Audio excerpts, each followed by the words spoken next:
Okay, so let's start. Let's start with the first activity, okay? Can you see the first activity? Yes? Yes. Okay, so in here, you had to translate some sentences. Even though you have the translations here, did you get to something similar to these versions? Yes. Yes? What about the first one? Los profesores jóvenes están interesados en el uso de la tecnología. Was this your version of the translation? Young teachers are interested in the use of technology. Perhaps you had some problems with the preposition in, okay, but it is are interested in and young teachers. What about number 2? Health Map, do you know this app? No. No, me neither. We are not healthy enough, perhaps. Te ayuda a tomar decisiones saludables para tu alimentación. Health Map helps you to make healthy choices for your diet. Did you have a similar version? Did you have any problems with this translation? Any doubts? Yo lo transcribí diferente. Can you read your version? Perhaps it is okay as well. Okay. Health Map helps you make healthy decisions for your diet. Okay. Helps you made, you wrote. Yes. Okay. Yes. After help, you have this preposition to, which can be omitted. Okay, but you still need to pretend it is here. So after these two, the verb goes in the infinitive, okay? Okay, okay. So you can say health map helps you make, okay? Okay, okay. But without the preposition, all the same, it is okay. And did you write healthy choices in general? Did you write healthy choices? Healthy decisions. Okay, that's perfect. Me too. Okay. Okay, to take a decision. I don't know if take a decision is possible. We need to check that, but it is okay. Good decisions is also okay. And then alimentación is diet, not meaning that you are on a diet, but a diet is also the plan, your plan for eating every day, right? Yes. If you wrote any other thing, it is diet, right? And then the third one is Google Maps es una aplicación útil para los viajeros. And the translation reads, Google Maps is a useful application for travelers. Did you write that? Yes. Yes. Yes. Yes, do you all agree? So before passing on to the next thing, the next slide, I want you to focus on this combination of noun, sustantivo. Let's focus, let's pay attention to this combination between the noun, right, and the adjective in both, in English and in Spanish, in each sentence, right?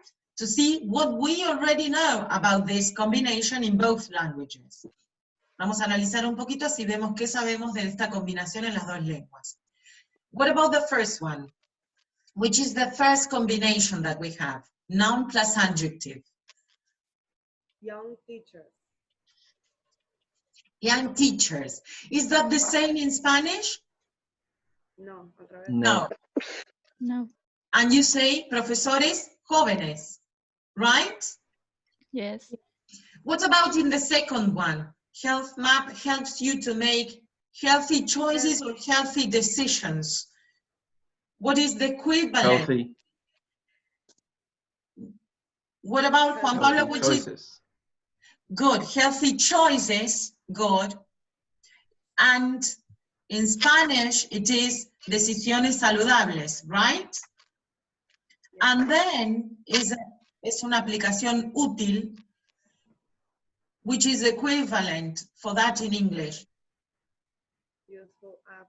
Useful application. Useful. Useful application. Okay, so what is the most important difference between English and Spanish that you can notice?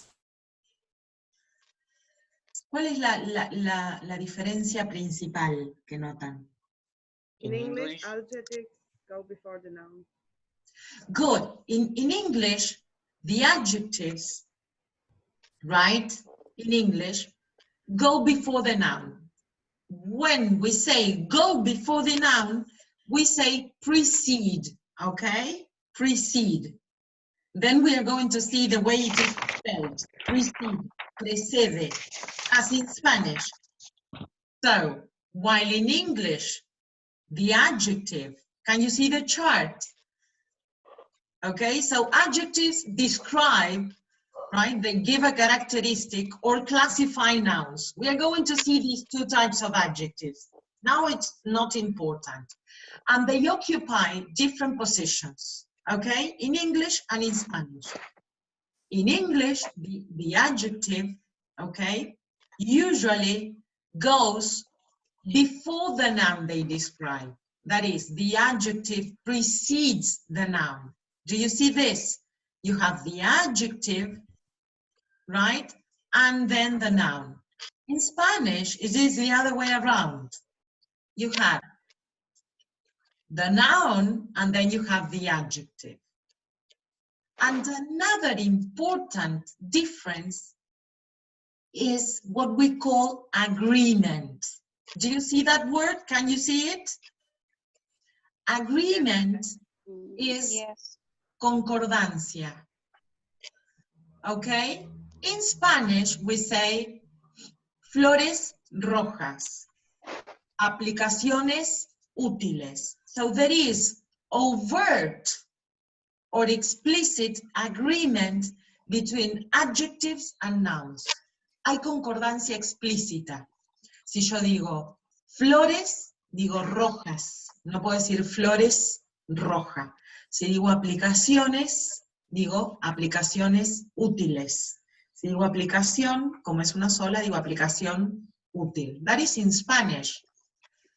Is that so in English? No. No, very good. It is not like that.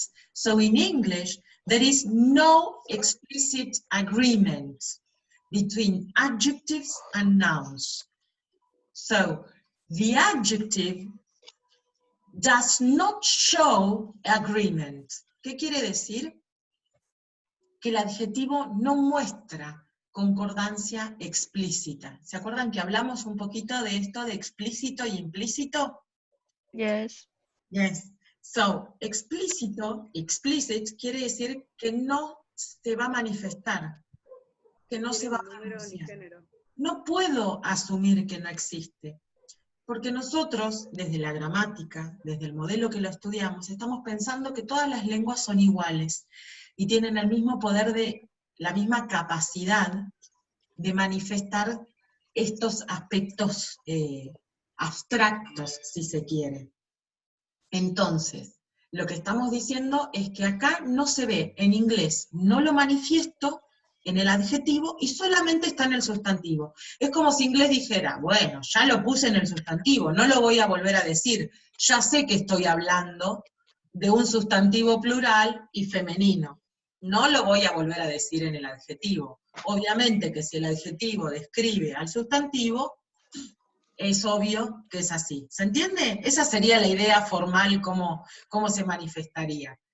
Y en el español dice, bueno, no importa que lo dije en el sustantivo, lo digo también en el adjetivo. Entonces tengo concordancia en las dos. Entonces siempre que aparece el adjetivo, aparece con concordancia abierta o manifiesta con el sustantivo. ¿Se entiende? ¿Sí? Yes. Yes. Sí. This is like this. So you have, in Spanish, there is agreement, there is explicit and overt agreement between adjectives and nouns. And in English, there is no explicit agreement between adjectives and nouns. That is, you say, the red flowers are not the red flowers. Is it clear? Yes. Yes. Yes. And if it is in the singular, you also say the red flower, right? Yes. So that means that in Spanish, there is overt agreement manifestation. Look at these words in bold. Estas palabras en negritas es la manera en que se dice. There is overt, abierta, explícita, agreement manifestation between the noun and the adjective. Right? And Claro, los dos tienen que ser especificados, digamos, exacto. en el plural o el singular. Exacto. En español lo que vamos a tener es que esa concordancia se manifiesta explícitamente. Muy bien. En inglés no. There are no inflectional suffixes. Do you remember the inflectional suffixes Yes. that give grammatical information, right? Attached to the adjectives. So in English, we do not attach an affix in case the noun is plural. We don't use the plural for, right, for the adjective. So in Spanish, where there is agreement, the adjectives inflect for person, that is first, second, or third, number, that is singular or plural, and gender, feminine or masculine. That is, you say, las chicas altas, los chicos altos. Do you see that? That there is agreement. Yes. Right, there is agreement between the noun and the adjective. This agreement is in person and in gender. ¿Sí? Es la persona, quiere decir el número, si es primera, segunda, tercera, del singular o del plural. Como es chicas, va a ser altas. ¿Sí? Tengo concordancia en persona, que es tercera, son ellas. Tengo concordancia en número, que es plural, y tengo concordancia en género, que es, ¿qué género? Las chicas altas. Femenino. Femenino, muy bien. Feminine, perfect.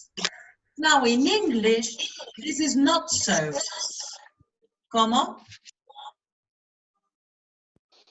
In English, they don't inflect for gender and number. Is it clear?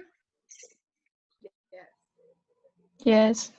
Ok, great. No tengo el chat, así que cualquier cosa me interrumpen, ¿sí? Porque no sé dónde está el chat. Cualquier cosa me interrumpe. Okay, let's go on then. So you had a text. Do you remember the text you had? With inventive words. Could you do it? Yes. Was it difficult? No. No. Oh, great, because you're geniuses. You're working very well. I'm really happy.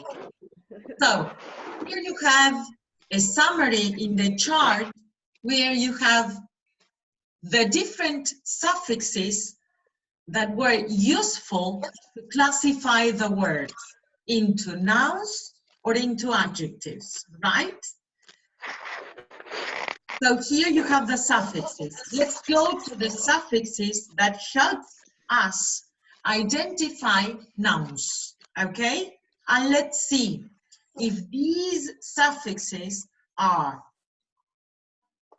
inflectional suffixes or derivational suffixes, ¿sí? Entonces vamos a ver qué sufijos nos sirvieron para clasificarlos en sustantivos o adjetivos y qué tipo de sufijos eran. Que eso nos va a servir también para el práctico, que va a ser muy cortito. Es hacer una publicidad sobre estos tiempos, para que sepan nomás. Es hacer una publicidad sobre estos tiempos usando así como googlear, usando algún verbo o algo, o decir como lavate las manos, pero hacerlo en inglés, bueno, alguna cosa así es. Y después de escribir las palabras que hayan inventado y decir qué tipo de sufijos hay y eso. Así que imagínense que no tengan ningún tipo de presión porque es re fácil, ¿sí? Bueno, empecemos. Nouns. What about that suffix S? What type of suffix is it? Inflectional. Very good. Very good. It is an inflectional suffix. Okay? Si se cae la reunión, volvemos a subir, ¿sí? Si me quedo sin tiempo, volvemos a subir para completarlo. So, it is an inflectional suffix, and it was a useful suffix to identify mobiles and quones, ¿no es cierto? Yes.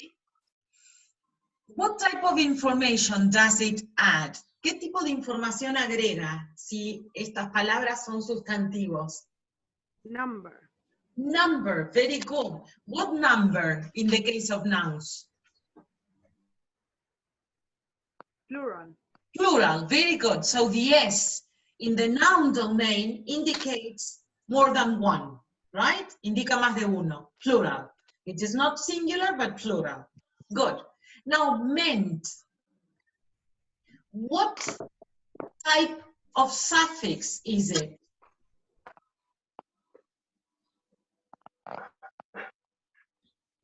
Suffix, what type of suffix is it? No. Derivational. Good, it is a derivational suffix. And can you give me another example? Can you think of an example with a word in English where this suffix meant is present? Excitement. Very good, excitement. Very good, excitement. So let's try to see. We add meant to which word? You have establishment. So the word, the simple word or the root es ¿qué tipo de palabra?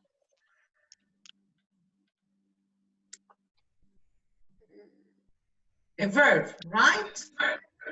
So you have establish or excite, which are verbs, and you add meant and you turn them into what? ¿En qué categoría los convierto si tengo meant? Noun. Very good, into nouns. Very good. So you take some verbs and you add meant and you can derive nouns. Very good. So meant turns verbs into nouns. Okay? Is it clear? So far, so good? Yes. Yes? Great. Now, poisons. What can you tell me about that? It is also a noun.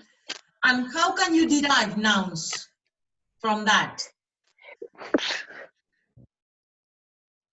From which words? Can you think of another word in English that ends in that, with that suffix? Chance. Sorry? Chance. Performance. Ay, no escucho, perdón. Para. Appearance. Appearance. What else? Performance. Ay, no escucho. Performance. Performance. Very good. Performance. Yes. Sorry, because I do not hear. Performance. Very good. So again, from verbs like perform or appear, you can derive nouns. Do you see? In this, we see that suffixes provide useful information to classify words. When we have the S in a noun, we know that noun can be pluralized. When you have meant, you know that derivation and suffix shows that that word is a noun, okay? Or when you have ans, you know that that word is a noun as well. Is it clear? Yes. Okay, great. Now, what about the adjectives? You had hippos. Can you think of other words? Other words in English where that ending is used in adjective. Outrageous. Sorry? Outrageous. Yes, very good. Outrageous. Very good. Qué caridad, los chicos. ¿Cómo? No, nada. Pensé que tenía el micrófono silenciado. No pasa nada. Poisonous, you can say famous, right? So there you derive. From nouns, you derive adjectives. For instance, if you think of fame or courageous, right? Famous, courageous, you have fame and courage, okay? From those two nouns, you derive adjectives, okay? Is it clear? Yes. Okay, now what about ik? It is also an ending to derive adjectives, okay? So whenever you have ik, you can think, you know that word is an adjective. Is it clear? Yes. Okay, can you think of another example? Public. Public, very good, public. Rainy, right? No, sorry, public, I'm thinking of the next one, the why. Okay, you have rain, from the noun rain, you can derive rainy. Okay. Frantic, you can think of, frantic or fantastic, right? Now, what about al? Can you think of other words that are adjectives and that have that ending, that are not invented? Sorry? Musical. Musical, very good. The one we discussed last class. Musical is related to music. Crucial. Seasonal. Sorry? Seasonal. Seasonal, very good, seasonal. Great, perfect. So from there as well, you have nouns, you add al, and you derive adjectives. Do you see how useful morphology is to help us identify word categories? Yeah. Esa es la idea. Podemos mirar al interior de las palabras y podemos ver que están compuestas por sufijos, sobre todo, que nos brindan información acerca de la categoría a la cual esa palabra puede pertenecer. ¿Sí? Esa era la idea de esa actividad. Podemos no conocer la palabra puede ser inventada, o nosotros que aprendemos otra lengua, como el inglés, podemos no saber esa palabra. Pero de todas maneras, acá en gramática, vamos a aprender qué información morfológica y sintáctica me resulta relevante para tener información de cómo usar esa palabra o para saber qué significa y sobre todo a qué categoría pertenece. ¿Sí? Un tipo de información importante es la morfológica, la que estuvimos viendo ahora. ¿Sí?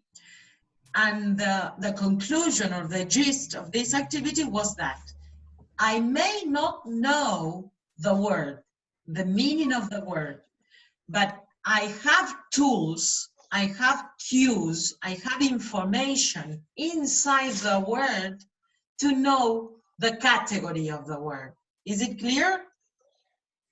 Yes. Great. Now let's go to the next one. Now, this was the idea. The idea of this question is related to see whether morphology is always useful, okay? So, sometimes morphology is useful and sometimes it is not, okay? A veces la morfología es útil y a veces no lo es para clasificar las palabras. ¿Por qué? Porque una terminación, como en español, en inglés, puede significar más de una cosa. ¿En qué sentido? De que esa terminación, como en el caso de great, puede ser tanto para un adjetivo, para un sustantivo, como para un verbo. ¿Se entiende? Entonces, a veces la morfología es útil y a veces no. en algunos de los ejemplos que teníamos ahí, como por ejemplo bright, termina como light. Light can refer. Light food, right? Light blue, right? So it can be an adjective.